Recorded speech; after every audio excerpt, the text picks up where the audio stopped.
사랑하는 이여, 인생을 살다 보며 뒤늦게 깨닫는 것이 참 많습니다. 그 중에서도 가슴이 가장 시리고 아픈 것은 아마도 부모님에 대한 기억일 것입니다.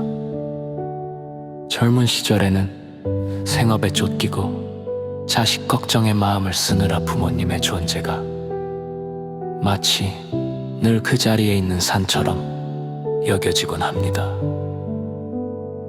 나중에 시간이 나면, 나중에 돈을 더 벌면, 나중에 성공하면 효도하겠다고 스스로를 다독이며 하루하루를 보냅니다.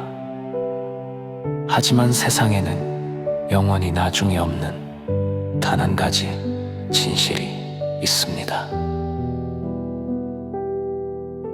우리의 글귀인 명심보감 효행편에서는 가장 먼저 그리고 가장 엄중하게 이 시간의 덧없음을 이야기합니다.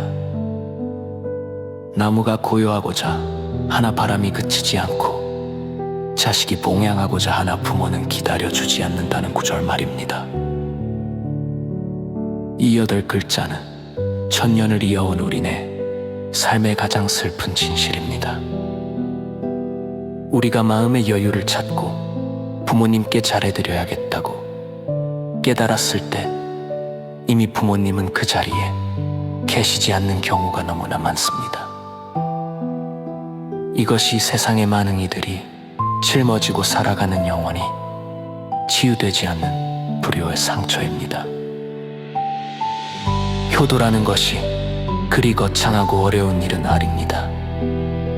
사람들은 흔히 비싼 음식을 대접하거나 좋은 선물을 드리는 것이 효도라고 생각하지만 진정한 효는 부모님의 마음을 편안하게 해드리는 것에서 시작합니다.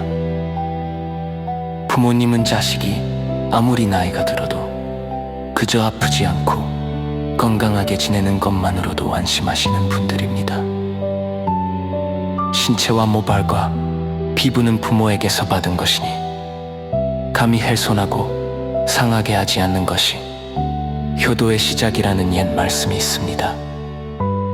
내 몸을 건강하게 지키는 것 자체가 부모님께 드리는 소중한 선물인 셈입니다. 또한 부모님께 무언가를 해드릴 때는 반드시 즐거운 마음이 깃들어야 합니다. 아무리 좋은 것을 드려도 자식의 얼굴에 짜증이 남지 못해 하는 기색이 보인다면 부모님은 그것을 금세 알아채시고 마음의 짐을 느끼십니다. 부모님은 자식에게 폐를 끼치는 것을 세상에서 가장 두려워하시기 때문입니다. 그러니 봉양할 때 진심으로 우러나오는 밝은 표정으로 대하는 것이 물질적인 풍요보다 훨씬 더 큰 기쁨을 드리는 길입니다. 우리는 부모님의 은혜를 너무나 당연하게 여기며 살아갑니다. 하지만 어머니께서 나를 기르실 때 애쓰신 고통과 밤낮 없이 자식을 걱정했던 그 마음은 끝이 없는 넓은 하늘과 같습니다. 내가 아플 때 나보다 더 아파하고 내가 기쁠 때 나보다 더 기뻐했던 그 존재를 공경하는 것은 인간으로서 지녀야 할 마땅한 도리입니다. 효도는 부모님만을 위한 것이 아닙니다. 효도를 행하는 마음은 내 삶의 평안을 불러들이는 길이기도 합니다. 자식은 부모의 뒷모습을 보고 자란다고 합니다. 내가 부모님을 어떻게 대했는가가 훗날 내 자식이 나를 어떻게 대할지를 결정하는 거울이 됩니다. 효도는 억지로 가르치는 것이 아니라 나의 행동을 통해 물려주는 가장 값진 유산입니다.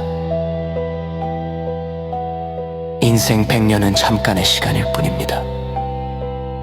부모님이 당신의 곁에 계시는 그 짧은 시간을 소중히 여기십시오. 나중에 후회하며 눈물 흘리기 전에 지금 바로 부모님께 따뜻한 목소리를 들려드리는 것은 어떨까요? 어머니, 아버지, 제가 곁에 있어 행복합니다.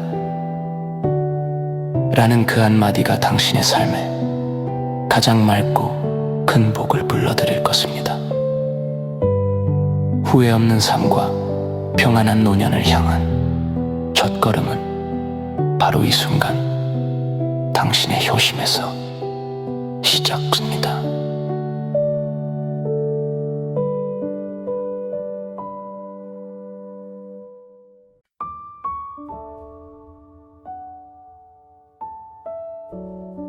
사랑하는 이여, 인생을 살다 보면 뒤늦게 깨닫는 것이 참 많습니다. 그 중에서도 가슴이 가장 시리고 아픈 것은 아마도 부모님에 대한 기억일 것입니다. 젊은 시절에는 생업에 쫓기고 자식 걱정의 마음을 쓰느라 부모님의 존재가 마치 늘 그 자리에 있는 산처럼 여겨지곤 합니다.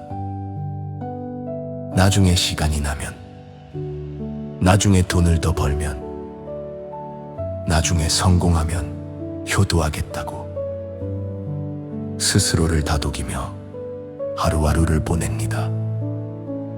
하지만 세상에는 영원히 나중이 없는 단 한 가지 진실이 있습니다.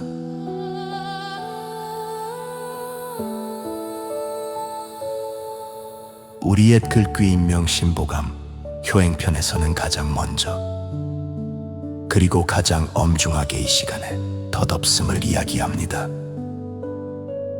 나무가 고요하고자 하나 바람이 그치지 않고 자식이 봉양하고자 하나 부모는 기다려주지 않는다는 구절 말입니다.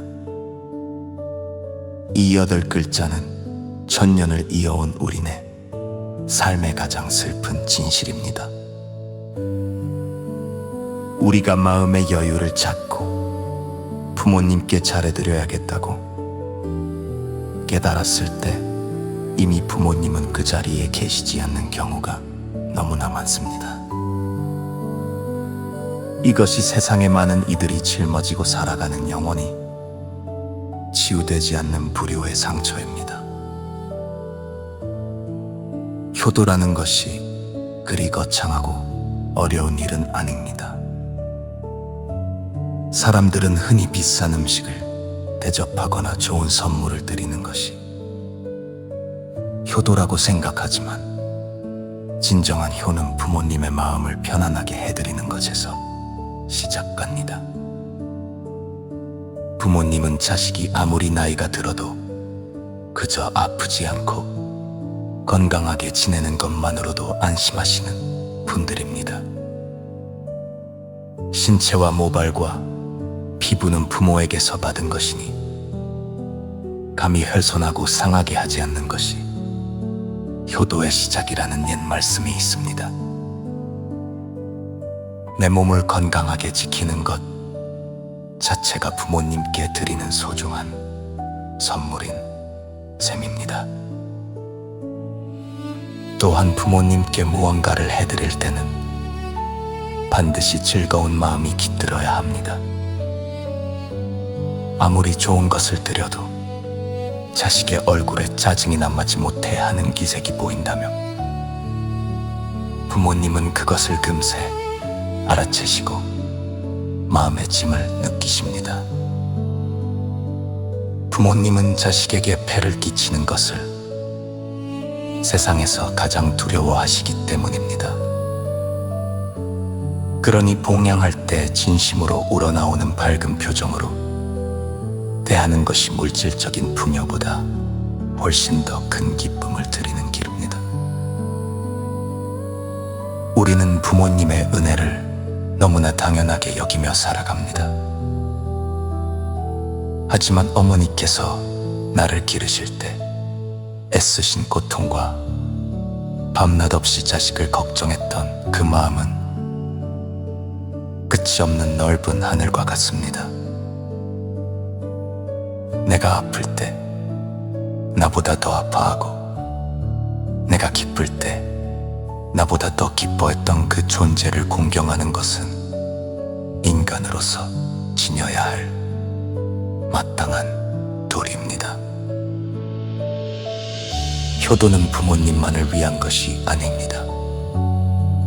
효도를 행하는 마음은 내 삶에 평안을 불러들이는 길이기도 합니다. 자식은 부모의 뒷모습을 보고 자란다고 합니다. 내가 부모님을 어떻게 대했는가가 훗날 내 자식이 나를 어떻게 대할지를 결정하는 거울이 됩니다.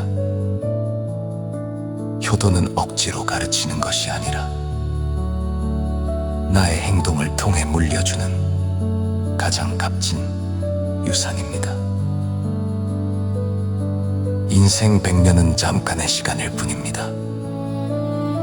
부모님이 당신의 곁에 계시는 그 짧은 시간을 소중히 여기십시오. 나중에 후회하며 눈물 흘리기 전에 지금 바로 부모님께 따뜻한 목소리를 들려드리는 것은 어떨까요? 어머니, 아버지, 제가 곁에 있어 행복합니다. 라는 그 한마디가 당신의 삶에 가장 맑고 큰 복을 불러드릴 것입니다. 후회 없는 삶과 평안한 노년을 향한 첫걸음은 바로 이 순간 당신의 효심에서 시작합니다.